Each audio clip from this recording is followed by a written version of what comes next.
Alright, howdy peeps and peoples. Alright, we're finally ended up back at the job we put up earlier in the spring and everybody wanted to see. There's a bunch of people got on here and said they wanted to see us retrieve the Tatergate bridge. So, we're getting ready to take the bridges out. We're moving out of the area. And we're going to pull the bridges out. We loaded up some stuff. We had the din tracks. If y'all remember the job the bridge was on, we took the triple grousers off to go to the double grousers. And what else did we do on this job right here? Also, we had the cut-up rack. It ended up staying at this job because we didn't move it around with us. And then we're going to load up the bridges. So Derek getting loaded up with everything. And Stevie had to show up and we actually got in a hurry and didn't get a couple crossings pulled out. So Stevie went back to Big Skidder and pulled some crossings out. And so here we go.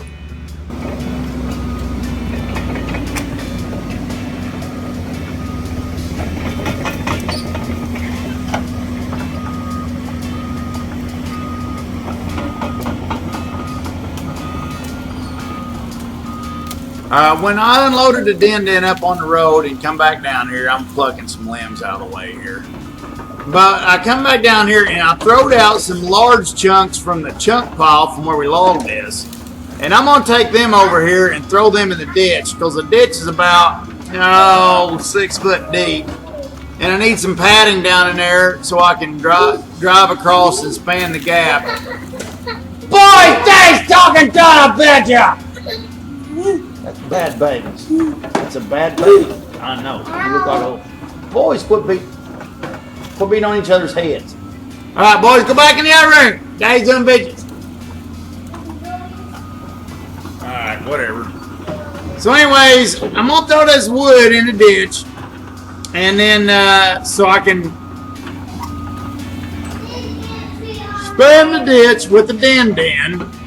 And then get in there. Now, I'm in an awkward position. When this din, if you get too close in an awkward position trying to lift for all you got, which these bridges are heavy, and if I get to a point I actually get hydraulically powered out, and I actually have to re-grab it far. Actually, it sounds weird, but farther away from myself, because something about the. I think it's the. I don't know, something about the geometry of the boom, I ain't quite got it figured out. But it actually, when you're too close to the cab, it don't have the pickup power to get high in the air like it does when you're away from the cab just a little bit. But you'll see me get in this awkward position, and I can't hardly let go. There's a motorcycle going through. Can't hardly let go to give Derek any signal. So I end up using the horn, tooting the horn to get him to do stuff. That's Mike out there in the road, the forester. He's helping us go. See right there, that's an awkward position right there, and I'm rocking too. But like I don't have the pickup power in that position. It's like the boom's up to I don't know what it is. I don't know what. Yes. Okay, I got to lean down a little bit with the main boom so the jib gets at the right trajectory there where I could pick up with a jib boom cylinder. That's what it is. It's too awkward at that height to lift. But if you pull it out away from the cat, see how I'm farther away now? Now I can pick it up. But it's all it wants. It's all this thing wants to pick this up.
I'm having to work with my head and the stakes there and to get in just the right position to where it would slide down. And I was getting ready to slide it forward, and I thought, nah, it'd be all right. Now, the first bridge I put up, I put the guardrail towards me. And this last bridge, I got to put the guardrail, I think, away from me. I think that's how I done that last one. Usually I put them on one towards and one away. And it's Din stout, but in this position, it's no, in this, in a lot of things it's stouter, more precise, and quicker. But in this particular scenario, that it's not powered over the knuckle boom actually. The knuckle boom loader or trailer mount knuckle boom loader is actually in this scenario just as strong as this thing, if not a tad stronger.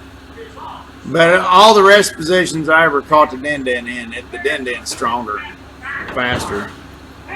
But it's just awkward how it's something to do with the way that jib boom cylinder is. You know, you're pulling in with suction, you're sucking it in with the, you know, you're filling up the can with the rod in there, and you don't get the surface measures you do with the knuckle boom trying to lift up, you know, because you're got the whole surface area of the piston inside the can, you know. So it's just kind of awkward there.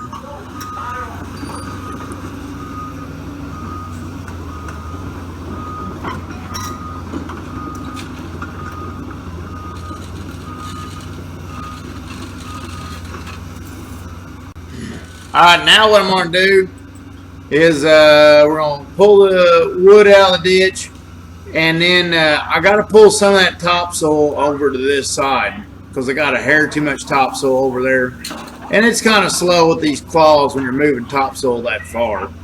The bucket would be way better off on the Din, but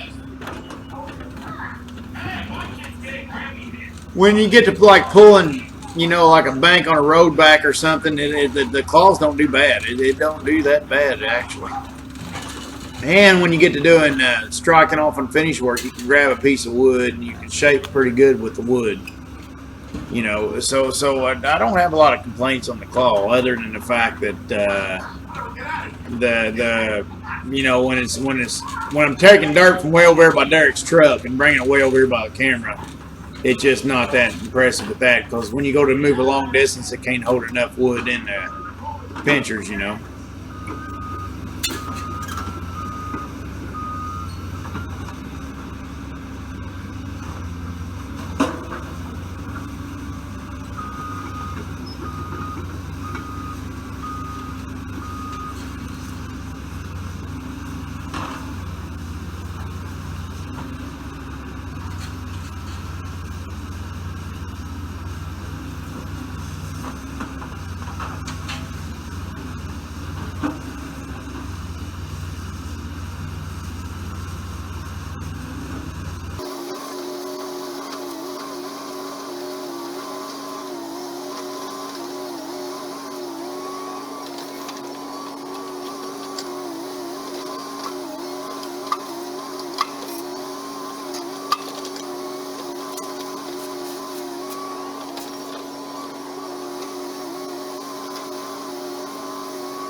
All right, what I'm doing now is I got like, I think, a split log or whatever, and I'm doing the finish work on the far bank, which is impressive with a din. I love that type of setup.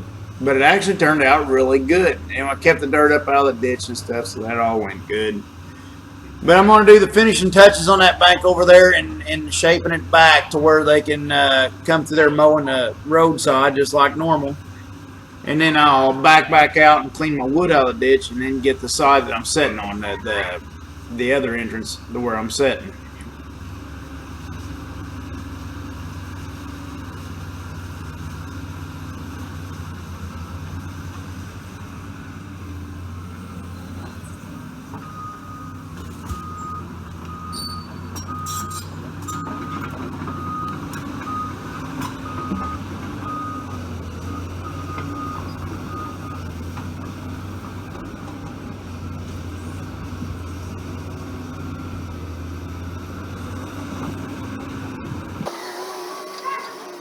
Alright, here's Mike coming back over to check things out, and he was happy. Man, he was impressed the way everything went back together. It's just hard till you see din-dins do their thing. It's just hard to believe how many options you can get with a din-din when you're just used to having a bulldozer. So it's just you got reach, and you can always set in the right spot and do it with reach instead of running around trying to wear your equipment out, you know. So I've just always been, I mean, I've just really got more impressed than everybody around us has, really, with the thing since we got it, you know. But I'm getting ready. I grabbed my piece of wood, and now I'm using my wood. Now, I'm not the best at this, but this is a thing of getting used to using it. And some people said they use the I-beam, which that'd probably work pretty slick if I had an I-beam, but I just don't want to carry something with me and use it, you know. I could get used to using wood, you know. And there I was getting it close with the head, you know, and then I used the chunk of wood to get the finishing touches on it, you know. But thanks, everybody. Check y'all later.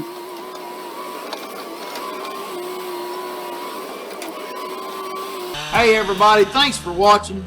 And don't forget to hit the buttons and leave me likes, comments, stuff. Let me know what's up. And to anybody's wanting logger weight gear, go to loggerweight.com and help yourself at the shop there. And we got all that good mess. Take care of it. And mostly just want to say thanks, everybody. Hope everybody has a good one later on.